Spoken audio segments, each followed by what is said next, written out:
Hello and welcome to Talk Lit Get Hit, a podcast where we read questionable books recommended to us by social media and talk shit about them. We're Bridget, Eryn and Laura, three friends who haven't mentally progressed since high school, where we bonded over a love of music and books, but mainly Twilight. Brace yourself for a heady cocktail of somewhat highbrow and incredibly lowbrow ramblings about all the books the internet loves and our journey to figure out why.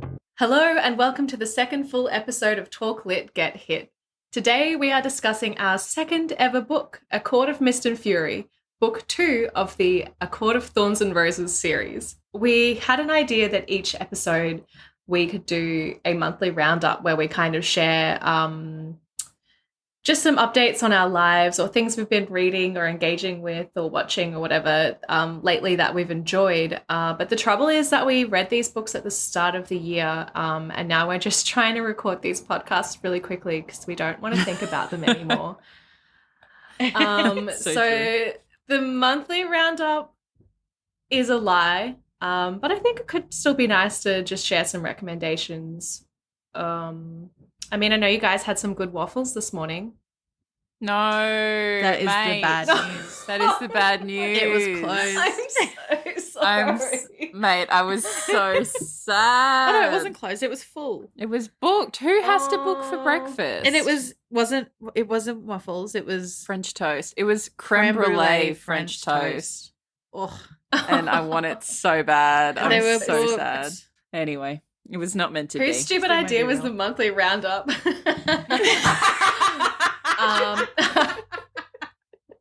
Actually, you've really unlocked a trauma there. I'm sad. Yeah, we had to go to this cycling cafe instead that was next door. It was okay. It was fine, but they had things on the walls that said, like, shut up, legs. And people walking in with, like, half-broken bikes. Yeah. And, like, click-clacking on their cycling shoes and their padded bums. Very funny. It was fine, though. You could order on a QR code. That was nice. It was fine. What about you, Laura? What's hip? What's happening? Well, I too got to order on a QR code this morning. I ordered Eggs Benedict. And, I mean, like, hashtag cost of living crisis, but I really wanted an oat iced latte, but it was going to be $7.50. Oh, my God. I don't even know how much ours were. Neither. I think most of my time lately has been taken up making TikToks. You guys are doing a great job, though. Yeah, but then we get like 10 views, so. That's fine. Yeah. Except for one of yours. Oh, yeah. It currently has. Let's do a little check. This will be so amazing. This will be like that Billie Eilish thing where she... The Vogue interview, whatever it is. Yeah. The time What's capsule. Next? We have 27.4 thousand views and 2,402 likes. Yay. And currently the comments are getting a little bit heated. People are fighting about whether Feyre is a good artist or not. We do not think she's a good artist. We are think team she bad sucks. artist. Yeah, sorry, Feyre. Boo. I'm not sorry. I think she needs to be told. Someone needs to be honest with her that she's shit at it. So that is that's what I've been doing for the past few days anyway.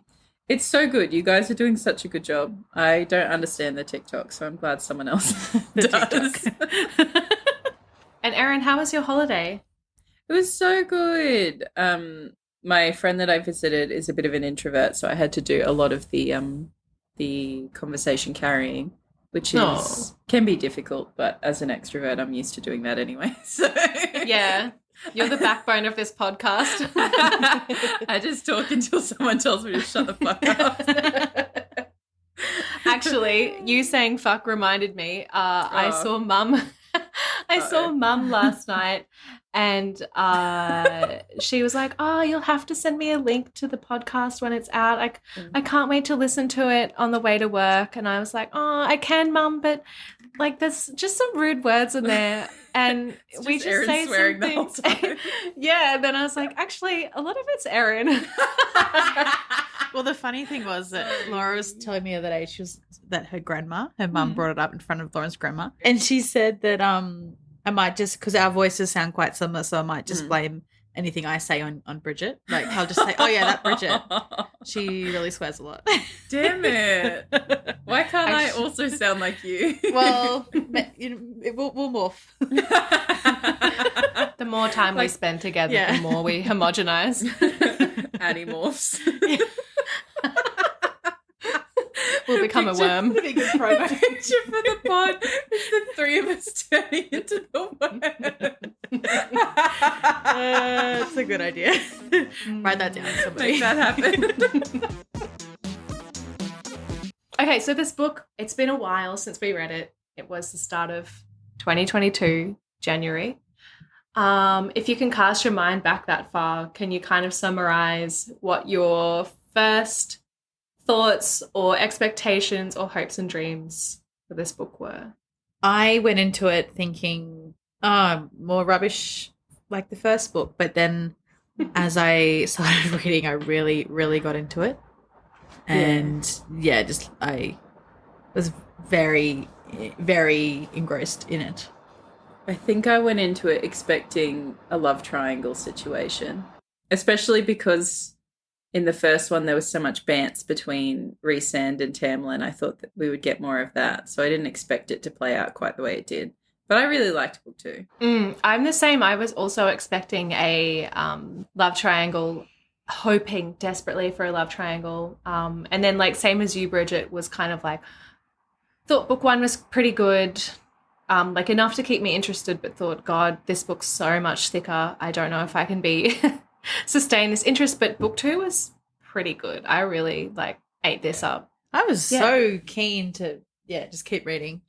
No fiddles in this one, so that's always a good. No, but this is the book where everyone's bones start barking in agony and shit. That is true. So much pain. The purring, the growling, the barking. Oh my We God. get it. And how many times did she call him a prick? Oh my goodness me. Take a shot. Yeah. Were there any watery bowels? So that's the question. It's a good question. I don't think so. I think they swapped watery bowels for barking bones, which I respect the alliteration. Wow. Who let the bones out? As always, if you haven't read A Court of Mist and Fury, be warned that there will most certainly be spoilers within, and if you don't like rude words or are listening with young people around, proceed with extreme caution. It's almost always my fault. Feyre has undergone more trials than one human woman can carry in her heart. Though she's now been granted the powers and lifespan of the High Fae, she is haunted by her time under the mountain and the terrible deeds she performed to save the lives of Tamlin and his people. As her marriage to Tamlin approaches, Feyre's hollowness and nightmares consume her. She finds herself split into 2 different people, one who upholds her bargain with Rhysand, High Lord of the feared Night Court, and one who lives out her life in the Spring Court with Tamlin. While Feyre navigates a dark web of politics, passion, and dazzling power, a greater evil looms. She might just be the key to stopping it, but only if she can harness her harrowing gifts, heal her fractured soul, and decide how she wishes to shape her future and the future of a world in turmoil. But so much happens in this book, hey? Like, I know we've banged on endlessly about how we're all trying to furiously read these synopses. Is that the plural? To try and catch up and figure out what the hell happened. But honestly, so much went on and it's hard to figure out. I don't know where to start.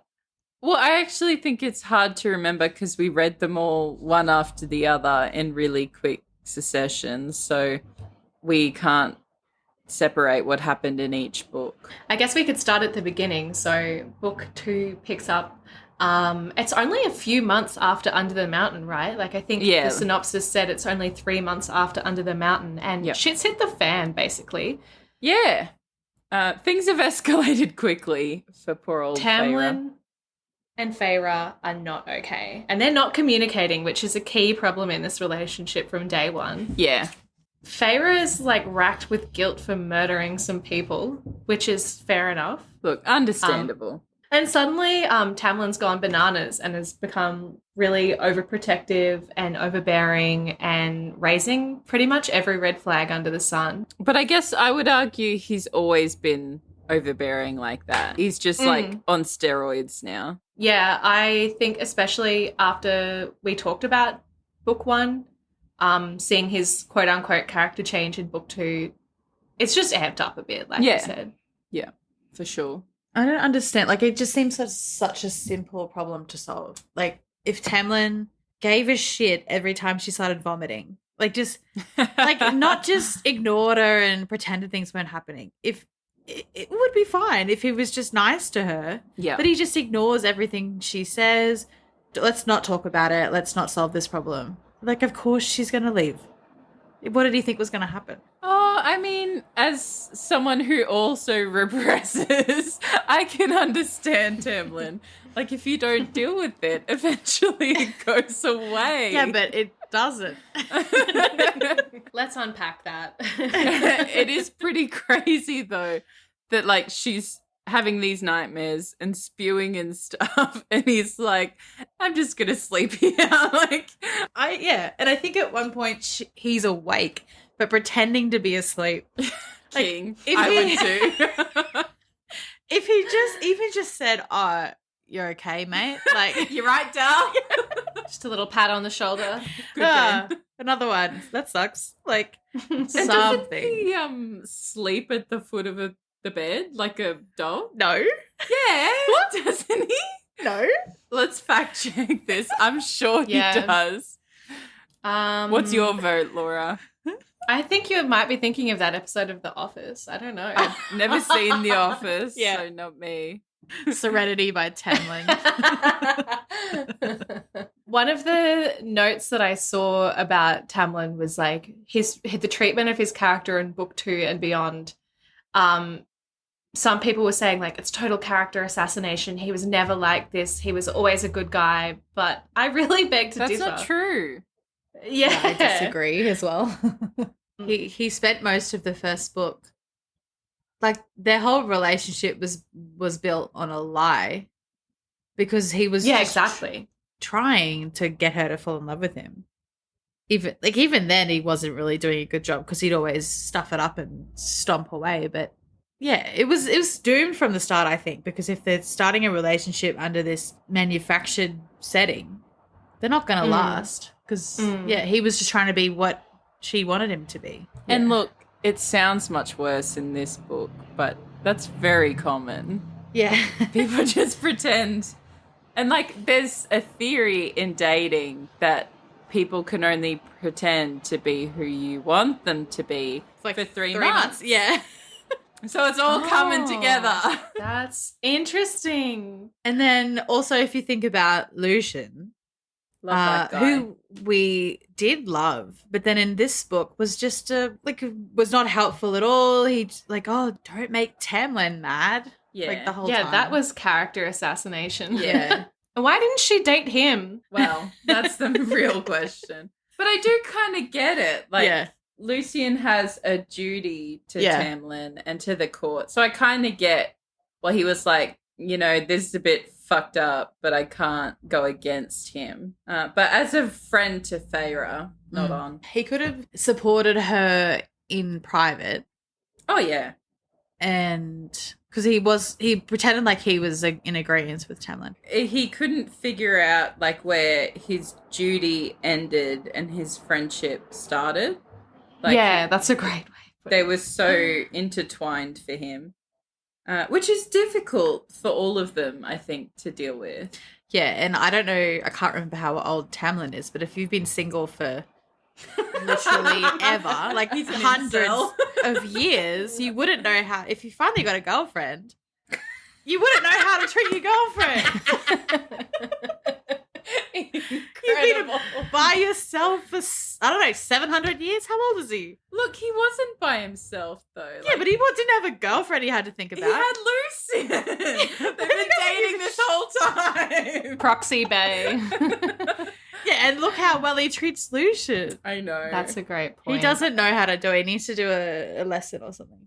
I'm team Lucian. LinkedIn Learning. Wiki how.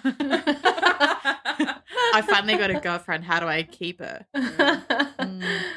I think like my main beef with this starting point is that it just moved too quickly, and it wasn't like what I wanted to see was more of the aftermath of after the mountain, and more of sort of the collapse of their relationship. Like, we find out in basically the same breath that they're engaged, which happened at some point, and they're going to get married, but also shit's really hit the fan and it doesn't really look like it's going to work out. So already you're thinking, okay, I guess like obviously she's going to end up with this Rhys guy. And I just wish that was drawn out a bit more, because that's exciting to read. I feel the same about Ianthe when she was there.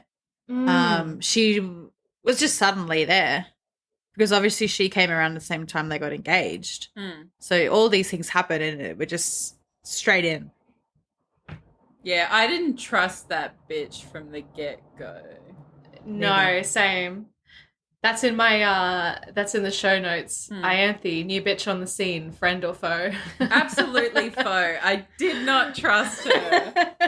I think Tamlin is a bit of a dum-dum. Yeah. Because he trusted her implicitly. Like, he trusted the King of Highburn. He's so blinded by his hatred for Rhysand that he can't, like, use his common sense and think, okay, maybe we work together. He can't see that him locking up Feyre is going to end badly. Like, he's just a bit dumb. He's so consumed by his guilt, though. Yeah. He's trying to, like, follow in his father's footsteps still, but then also, like, forge his own path. But when he's done that, he's created this big problem for everyone else. And his father was terrible anyway, wasn't he? Yeah. So he should really be trying to do anything not to be like him. He's a traditionalist. He is a traditionalist. Like, the tithe, that rubbish. Fuck that shit. Oh. He could have done away with it. Sorry that you're poor. I don't know why they poor just, people's tax. like, all those problems, the poor, the lesser fairies, like, even that, red flag. The lesser fairies had all these problems that were easily fixed. The water wraith had no fish in the pond. Put fish in the pond. Yeah. Like, stock it. Yeah. And this is another thing I really couldn't get my head around. They're immortal, but they still vomit. Like, they have all the bad things of being a human, but they're immortal. And then they still have to, like, pay taxes. Yeah. What are the benefits here? They still have to work. Yeah. Oh, And just... they're living forever. For what? I don't know. Where are the benefits? Dismantle the systems. Yeah. Yeah. Fuck capitalism. Actually, that was something that was a bit mundane that really pulled me out of the story, was when she was like, oh, I ran to the toilet to vomit or whatever. It's so like, confusing. what toilet? Like, exactly. what level of technology are we having here? Because I was Exactly. picturing like thatched roofs and like stones and candlelight and like, well, that's what's going exactly on? it. They don't have electricity, but they've got plumbing. Like, yeah. And She are they just- magic? Are they magic or are they not magic? So why don't they just magic the food? It doesn't Rhysand do that in the Well, the house, Highland court. The or house whatever it is? knows what the inhabitants want. Yeah. So Is Tamlin not magic enough to magic a food and toilet? maybe. Oh, that's probably where his complex comes from. It's not I can't magic even enough. give my girl a toilet through magic, then what am I? Oh, poor Tamlin. My house can't bring us soup. How will we ever do the good soup meme? And Lucian's like, oh, you know, Tamlin, you could bring us soup. No, the house can't do it. I will not show any kindness. Fuck soup. Fuck. If the house can't do it, no one can. Tamlin, I was just thinking Tamlin is like a boomer landlord. That is, he's like got a girlfriend for the first time, never found love, owns all this property, and is like such a neckbeard. Pretty clear from the start that Feyre and Tamlin are not going to do well, and that is further proven when pretty much in the first few chapters, Rhysand pops up. Rhysand's back, bitch. Hello, Feyre darling, Q screaming, like ladies fainting in the crowd. Same. And yeah, he rocks up. It's a pretty great moment, actually. Takes her back to the Night Court. Is that what it's called? Yeah. And it's the first time we see the Night Court, which I guess we probably should talk about at some point. But I think he shows up. He's like, hey, baby girl, I want to teach you to read and write and, like, help you understand your magic powers. King. Sorry, your boyfriend's so toxic. And you're like, all right, he's the one. He's my new boyfriend now. Yeah. Love a feminist. Okay, king. hang on. I want to talk about the reading. There's a lot to unpack. She's illiterate, but then when he writes, you look delicious today, Feyre, she can read it with next to no problems. So if you can read, you look delicious today, Feyre, if you have knowledge of phonics and you can make that sentence in your mind, you're not illiterate. He didn't really teach her. He just gave her things to read, and she could already read, because if she couldn't read, she could not see that she could read. Well, this is interesting because I never really thought about it that way, but obviously your teaching background is like, nah, she knows enough. She knows enough. Yeah. Because not only did she know her alphabet, she had knowledge of phonics. She couldn't get delicious. Rhysand helped her with delicious because that would be hard with the CIOUS. Yeah.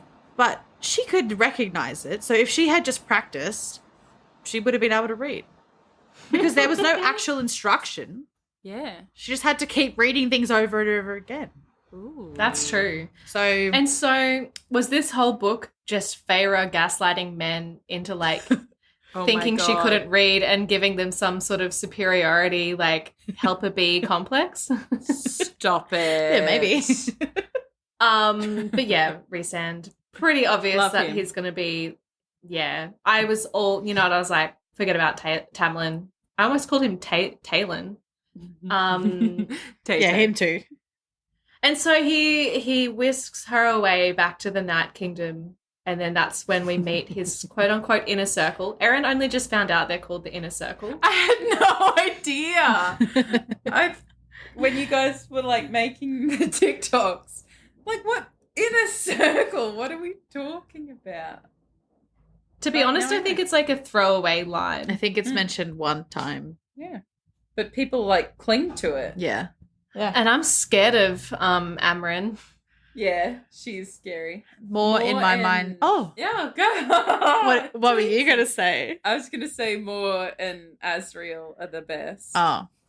I agree. I was going to say Moore is the same as Alice from Twilight in my brain. Oh, I was like, Big Alice, my least favorite.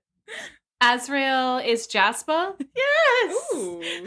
Cassian is Emmett. Yep. And Amryn is Rosalie. That's Oh not my God. fair. Emmett's a good character. Emmett Cassian sucks. You think Nah, Emmett sucks? He's Mm. so funny. Nah, he sucks. Oh, look, I read it years ago. I'm probably He's only wrong. funny in the movie when he's carrying that bag of eggs. Same. What? When he walks into the cafeteria, he's got a plastic bag of eggs. When? In the first one? Yeah. What the heck? I'll show you. I only found out like recently too. Oh.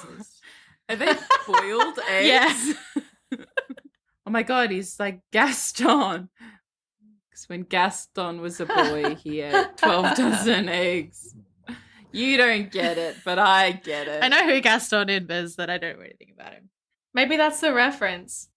I found, okay, like, not to move the conversation away from the inner circle. No, do.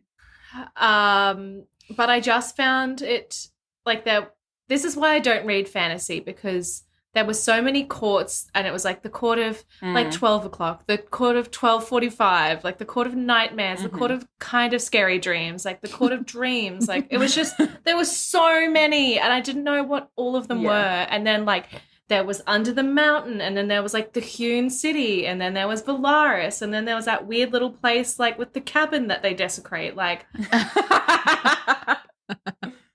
and like it wasn't all necessary. yeah, just stick with like the 4 kingdoms or something. Speaking of so many, why were there so many human queens?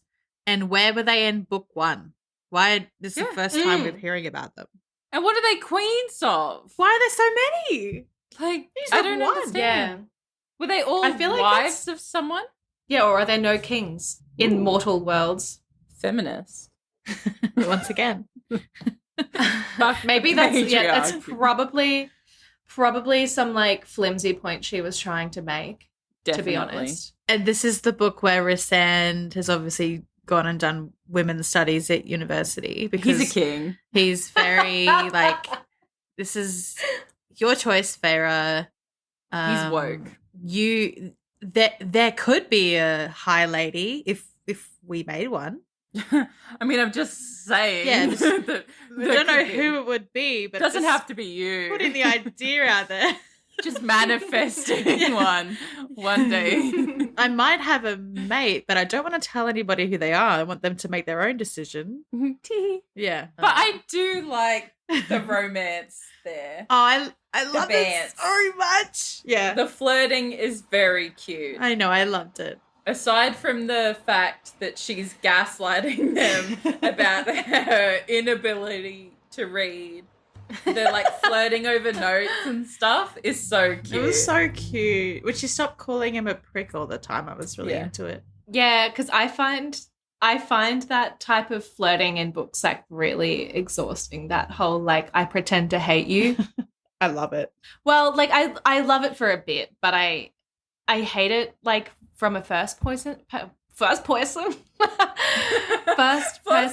point of view. Yeah. Like, you know when you have to read like, you're such a prick, I said. And then I looked at him. God, the way that his hair spiked up was so infuriating. And I hated the smug look on his face. It's just like, oh, Yeah. we get it. You hate him. Oh. But you love him. I know. You're gonna kiss. And the King of Highburn and Jurian, still not quite sure how they fit into the picture. I think I switched off at that. Also very confusing. Yeah. So I think the King of Highburn came from, and yeah, that's something that I wanted to talk about. Sorry to immediately derail myself, but No, that's fine. I feel like a problem with this book, or a problem with this book series for me, is that there are so many villains, and I feel like it really stops any of the villains from having any real weight, because it's like, oh, Amaranth is the villain, oh, Feyre the villains, Tamlin's the villain, like Human like, queens. Illyrians that are acting up, yeah, like Jurian, the King of Highburn, like pretty much everyone's against them, and it's just like, why can't there just be like one real threat or a couple of real threats? Like, I do kind of like the, us against the world idea, but it's just like exhausting. Yeah, you get fatigued because the stakes are always so high. It means nothing anymore because they always overcome in the end, and they'll always overcome. So it's just kind of boring. Yeah, that was, and like whatever you said, something about like the tension not being that high because they're going to overcome it. That was sort of another thing that annoyed me in the book as well. Like two things, like the mind connection between Feyre and Rhysand. Like I liked it as a flirty thing, but then when it was like repeatedly used as a way of like problem solving, I was just kind of like, oh, that was easy. This is not that fun. Yeah. And then also Feyre, like just being such a Mary Sue, constantly like, I didn't know what to do. We were in an absolute bind, except I knew the perfect thing to do and I was the only one that could do it. Yeah, I just feel like every time we got to a complication, I was really invested in it. But then like by the end of the next chapter, it was like, solved. Yeah, always so fast. Such an easy resolution. With the wings, I'm still confused about them. Rhysand, does he have his wings all the time, or do they pop in and out? I think he glamours them. Ah. That was my understanding. Because he's always like that's right. nestling in or like, yeah, I get confused about the wings. I don't think he like sprouts them. I think they're always there. You know just when- can't always see them. You know when they talk about He's like, like animal turning Super Saiyan. you know when they talk about the beds, the special beds that have been made to fit the wings. Yeah. What? How do they look? I assume they have like cutouts in them, so when they lay in So them, crazy. they fit in the mold. Again, with the lack of technology. Yeah. Yeah. I don't know why you want to sleep if they're bats. Hang upside down. Like Yeah, that's what Batman does. you know what? You don't get comfort. But also, wouldn't you just like nestle in your own wings like a little cocoon? Yeah, little. And people really froth over I like them. the cocoon idea. They The wings. froth over the bats, the bat boys. Makes me feel Batman. quite ill. They do. Let's not kink shame here. I don't know. It's a safe space. Well- People were frothing over the incest in House of the Dragon, so can we really be surprised? Not to kink shame. I went to this party, like a multi-level marketing party. Yes, I love this story. I don't know. I think I did tell you, Laura, but I'll tell it. No, for you pod did. I purposes. love this story too. For the pod. Went to this multi-level marketing party that my friend was invited to by someone that she worked with. So I went with her, and we had to give ourselves a sexy name that's an adjective that had the same letter as our first name. And they gave us a list of words we can choose from, and Maddie had a Midori and was feeling a bit tipsy. And she was like, you have to be backdoor Bridget. So I was like, okay. The rest were like, I don't know, buxom and other disgusting things. So I had backdoor Bridget, and we had to go around and introduce ourselves. And I didn't know any of these people. And then the woman, like, I introduced myself and somebody laughed. And the woman said, don't yuck someone else's yum. So true. And so then I was like, okay, guys, I'm sorry, but it was just a joke. It's not my yum. Please yuck it if you want. It was so awkward. Backdoor Bridget. So backdoor I can't Bridget. believe That's it. me. Been gaslighting everyone. Yeah. Oh my God. Everyone I thought Yeah. I knew is a lie. Toxic behavior. Just thought it was a Bridget. joke. I'm sorry. I'm just reading this bit in the synopsis, sorry. The next day, Rhysand flies through the air carrying Feyre and they're attacked. He takes 7 poisoned ash arrows in his wings and some in his legs. Rhysand is captured. Feyre saves him, thank God, and they learn that the captors were Highburn. But he's poisoned and Feyre must find a cure. She captures the cereal, easy peasy, just chuck out a chicken. And the cereal says, you must let Rhysand drink your blood because you have healing powers. What? When did that happen? I forgot about that. Gross. Also in this synopsis, it's the cereal, we forget, like while they're just spitting hot goss, they also let slip that Rhysand is Feyre's mate. And by the way, Rhys knew that for ages. And so then she's all like, oh my God, how could he lie to me? It's not lying if you just don't say it. And I mean, it's better for her to figure it out for herself. I think, yeah. agreed. If I was Rhysand, I would also not Yeah, tell. I wouldn't tell her because. Give her space. But another question. She said that her and Tamlin were waiting for the mating bond to click into place. Shouldn't it be instantaneous? Like, how does this work? And then if Rhysand knew, like he at the end of book 1, when he was saying goodbye before he flew away, he took a step back. Yeah. Why did she not feel the same thing? How does it work? I think it's kind of like imprinting. Yeah. How many times can we talk about Twilight? It's my only point of reference. Same. It's like this Yeah. and Harry Potter. It's like the only fantasy I've read. All the classics. But that's a good point. The soulmate bonds don't really make sense. And like, is it worse for the boys because they are always like down bad. And the girls are all like, oh, well. They're incel bonds.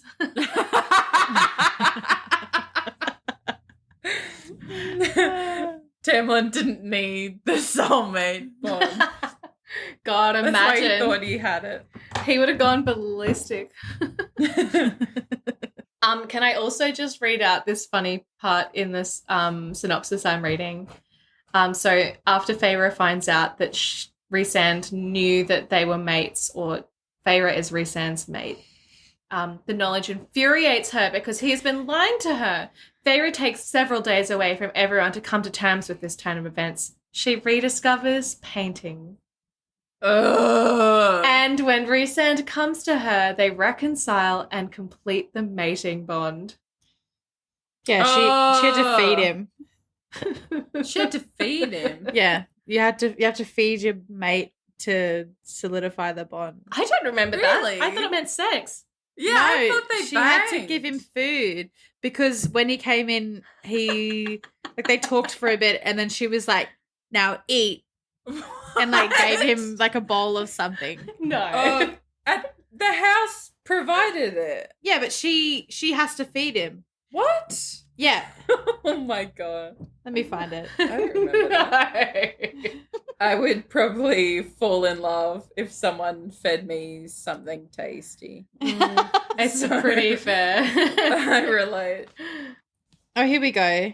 She says, "You must be hungry. I'll heat something up." Rhys straightened. "You'd make me food?"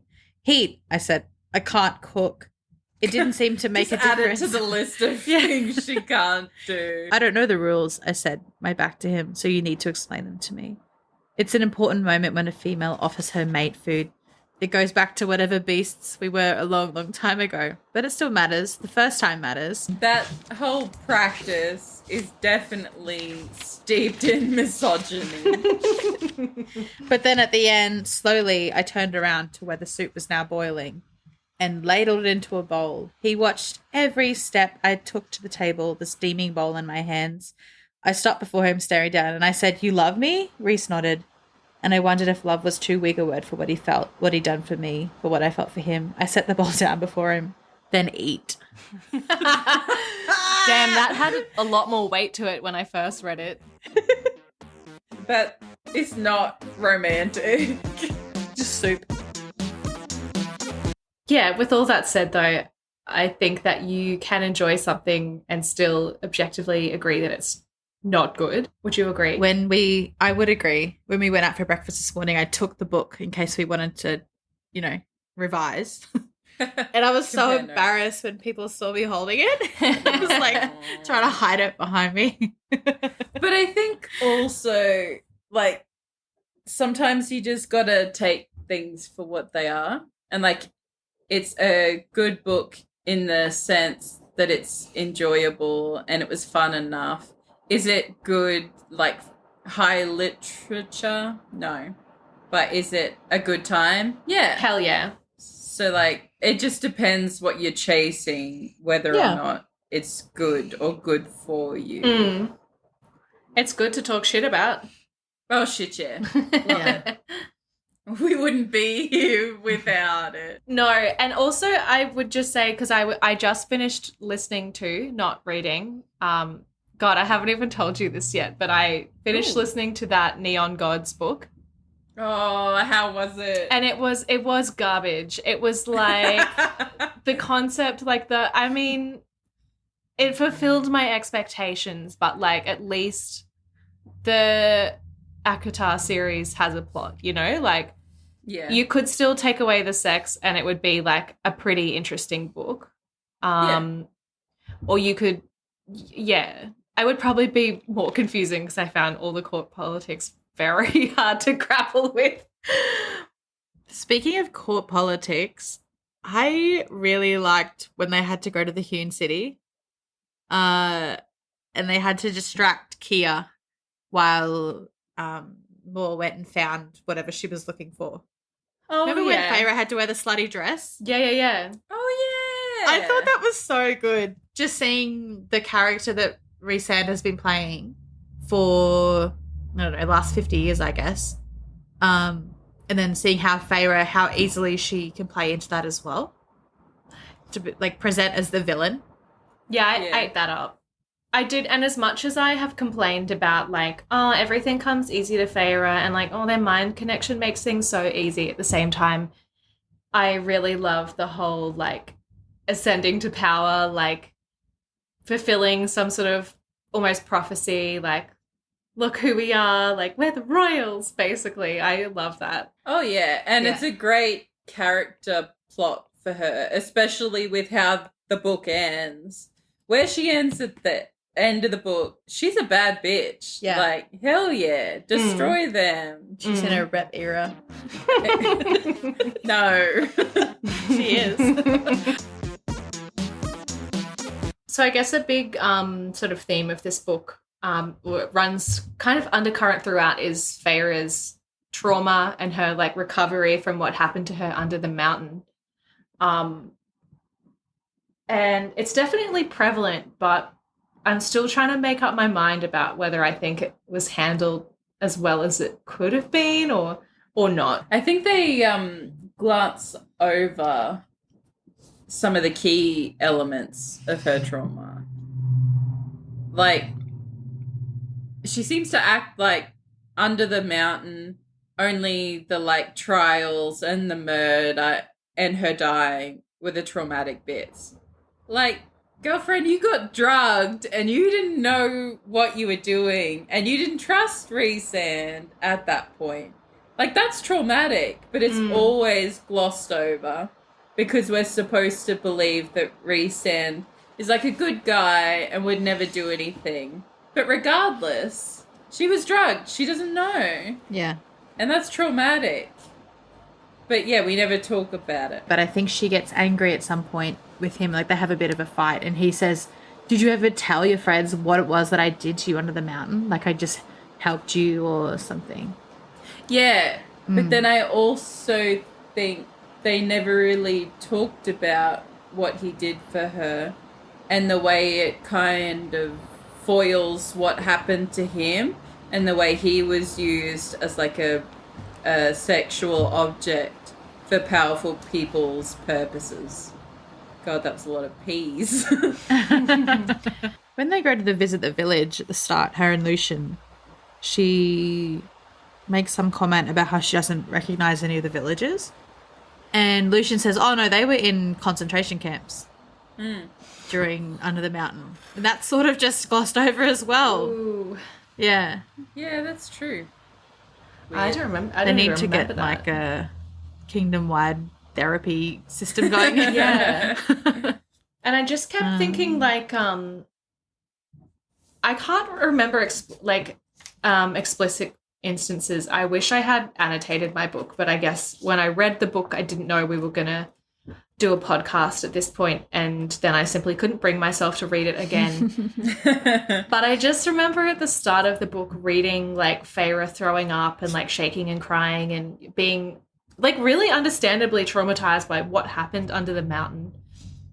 I just found myself reading that writing and wishing that there was just, like, almost one more sentence on the end of everything that she was talking about, like, to just sort of, like, it just, I don't know if it was intentional or not, but it felt like she was just kind of getting 80% of the way there in terms of understanding how she felt and why. There was one funny part during all of the vomiting.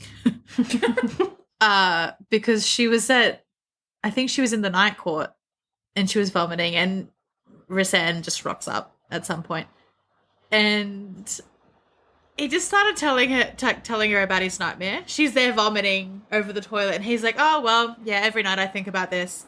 Like, probably making her feel worse. I just thought that was pretty funny. I remember that. Just trauma dumping on her. It's like when they use, like, in stories, they use sex to, like, tell the plot. They were using vomiting to tell the plot.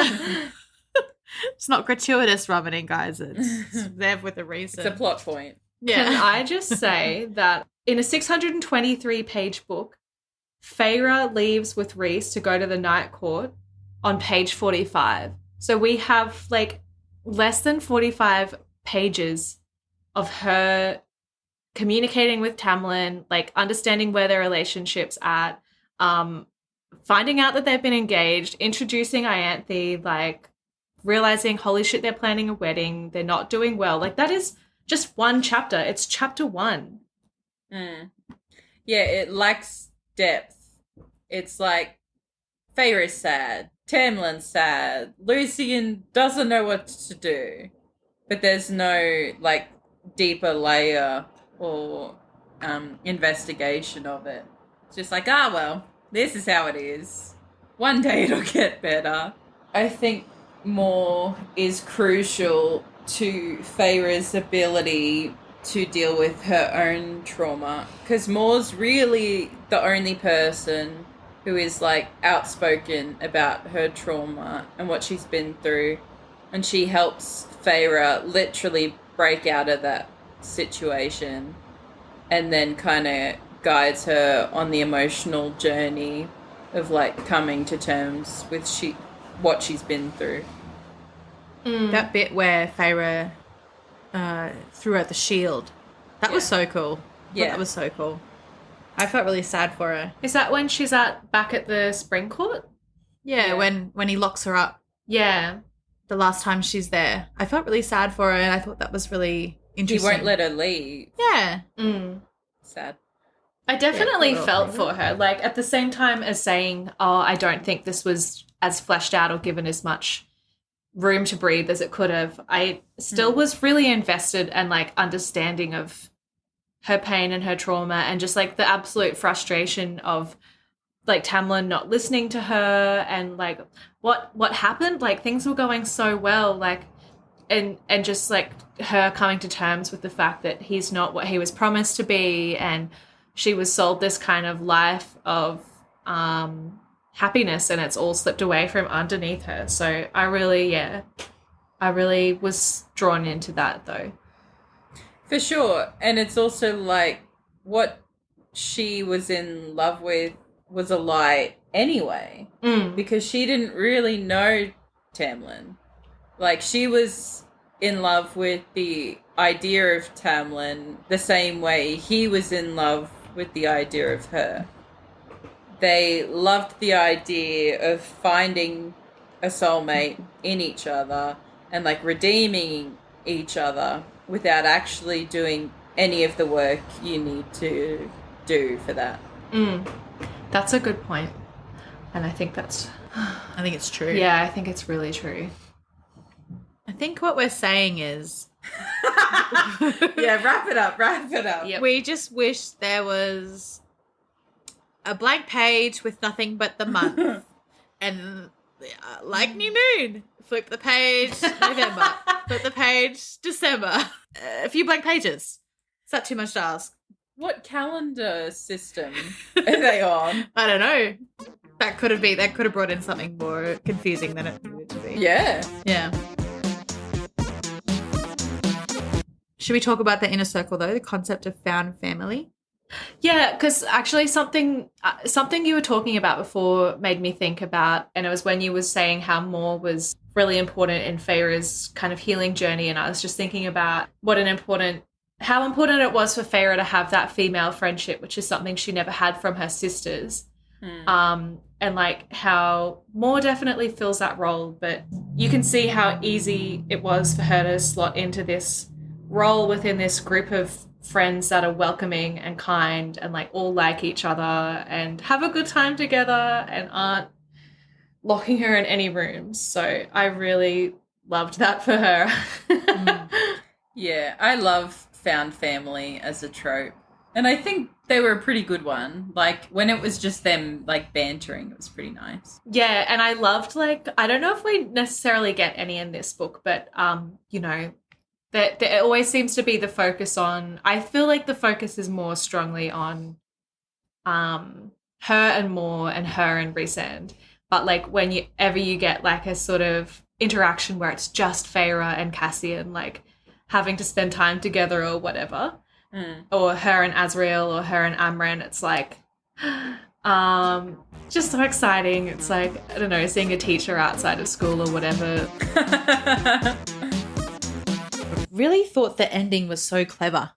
Oh, shit, yeah. How Feyre had to pretend that Rhysand had her under a spell or something, and how she was going to go back to the Spring Court and go back to being the helpless maiden, I guess. Yeah, that Tamlin wanted her to be. It was so good. I really liked it. But I was a bit worried when she told the king to break the bond, because I thought they were going to break the mating bond, but it was just the bargain. That was so clever. I really liked it. Yeah, that was such a good twist, though. Actually, that caught me by surprise. Yeah, and then I was excited about what she was going to mess up when she went back. Yeah, same. For me, I love when female characters are allowed to be bad bitches and seek revenge in, like, badass ways.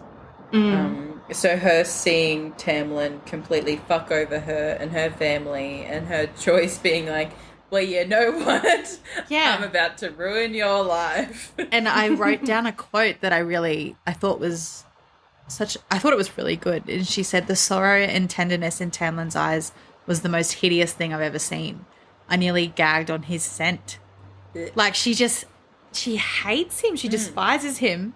And she's going to go back and go into the hands of the enemy. Yeah. Amazing. Loved it. Destroy it from the inside. Yeah.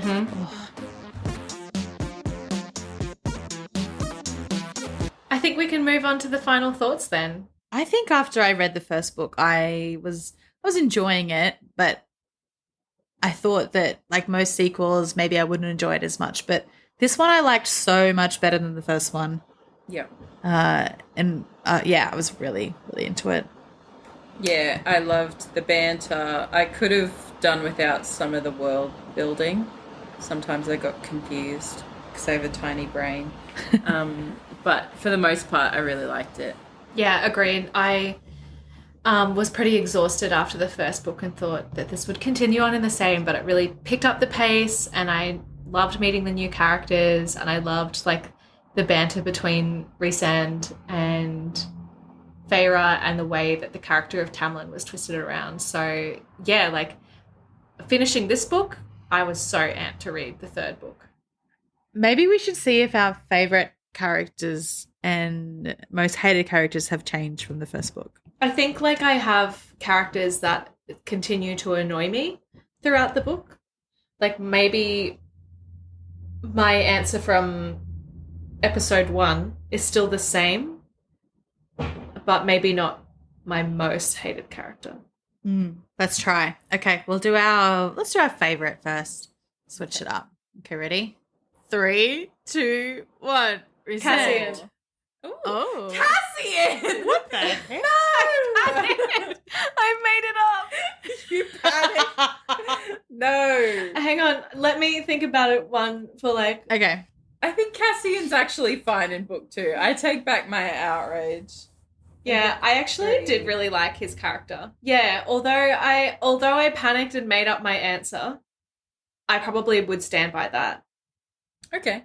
I respect that. That's Because, good. he does lots of, like, training with Feyre, right? That's kind of Yeah, fun. and I liked his kind of, like, brawny, jokey bro of a character.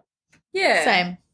And, like, Big Brother vibes for, in a good way, not like a surveillance state way. Okay, well, our most hated, let's do that one too. Has everybody got an answer? Oh, everybody got an answer ready before we start. I do. Okay, ready? 3, 2, hang on, Eryn, do you have one? You look like you're pondering. I think so. I don't Okay. think there's any other answer for me. Okay, 3, 2, 1. Tamlin. Anthony. Ooh, we've all got different ones. Okay. I think my reasoning is just I can't think of anyone I hate more than Feyre, except Nesta, but she wasn't really in the book enough. Fair call. Tamlin wasn't in it much either, but he really annoyed me. And I did like Feyre a bit more this book. Yeah. I was good. I said Ianthe, and I just feel like she was bad news as soon as she appeared on the scene. And I was quite scared of her as well because of her being a high priestess and stuff, and just, like, not really knowing where she stood and what she was capable of and what her motives were. I think they were quite unclear. So I was like, this meddlesome bitch. So as always, now we have to reach the pinnacle of the episode, and decide, is it lit or is it shit? So on the count of 3, you have to say lit or shit. Okay, we ready? Everyone has their answer. Yes. 1, 2, 3. Lit. Yay! We win again. And as an extension, Mhm. because we're doing a sequel, is it litter or shitter than the last one? I think litter. Yeah, I agree. Litter. Absolutely What do you think, litter. Laura? Yeah, great. In terms of romance, litter. I think action, I preferred Under the Mountain. Yeah. Now I think about Fair it. call. Fair call. I really liked Under the Mountain. Same. Back in the good old days. Well, we Back had when the worse world was worms. easy. Yeah. On that note, I think we should leave it there for today. So if you've made it this far, congratulations. Well done. Let us know if you agree, disagree, want to fight about anything. Yeah. The next book we will be perusing for a bruising is A Court of Wings and Ruin by Sarah J Maas. Book number 3 of the A Court of Thorns and Roses series. We'll be back in a few weeks' time, but in the meantime, make sure you subscribe to hear our groundbreaking thoughts as soon as they are unleashed. And if you want to be on the same page as us, follow us at talklit.gethit on Instagram and TikTok. It's really funny when you look at, because when we make TikToks, we tag them as Talklit Get Hit. But if you look at the tag, so it's some of it is just like school fights where people have misspelt talk shit get hit. I love that. That's the company I want to be in. Mm-hmm.